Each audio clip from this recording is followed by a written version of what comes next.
Calon Wakil Presiden nomor urut 1 Muhaimin Iskandar menyatakan Presiden boleh berkampanye dan berpihak dalam pemilu asal tidak menggunakan fasilitas negara.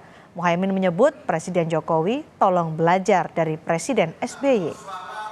Muhaimin Iskandar juga mengatakan bahwa jika Presiden ingin berpihak, maka harus cuti terlebih dahulu.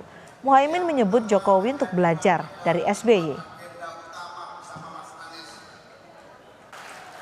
Pihak harus cuti segera. Kita hormat pada Pak SBY dan Pak Jokowi tolong belajar dari Pak SBY. Sementara itu Ketua Umum Partai Amanat Nasional Zulkifli Hasan menanggapi soal pose 2 jari yang keluar dari mobil Presiden. Zulhas menyebut hal itu tidak apa-apa.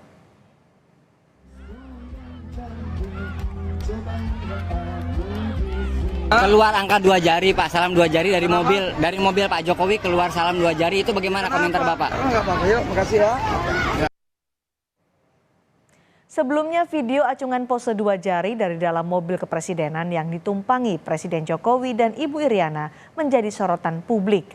Pose 2 jari dari dalam mobil kepresidenan ini terekam ketika Jokowi melawat ke Salatiga, Jawa Tengah.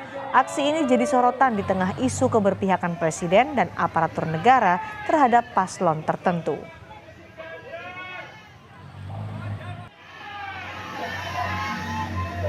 Cawapres nomor urut 2 Gibran Rakebuming Raka juga menanggapi soal dugaan pose 2 jari dari dalam mobil kepresidenan. Putra Presiden Gibran menyebut hal itu sebagai hal yang biasa. Gibran tak berkomentar banyak soal dugaan pose 2 jari dari dalam mobil kepresidenan saat kunjungan Presiden ke Salatiga.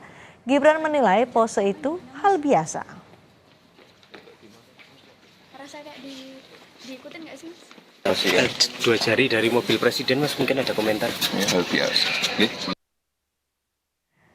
Soal pose 2 jari dari dalam mobil kepresidenan, Sekjen PD Perjuangan Hasto Kristianto menyatakan rakyat sudah cerdas soal penggunaan fasilitas negara. Hasto juga menyebut tindakan pose 2 jari dari dalam mobil kepresidenan tidak pas karena merupakan fasilitas negara. Ya, kalau saya membaca dari netizen, dari rakyat, mereka akan sangat cerdas. Itu kan menggunakan fasilitas negara. Itu komentar dari rakyat. Jadi kami mencermati suara hati yang muncul dari rakyat Indonesia ketika mobil yang seharusnya dipakai untuk kepentingan rakyat bangsa dan negara ternyata ditunjukkan dengan cara-cara yang kurang pas.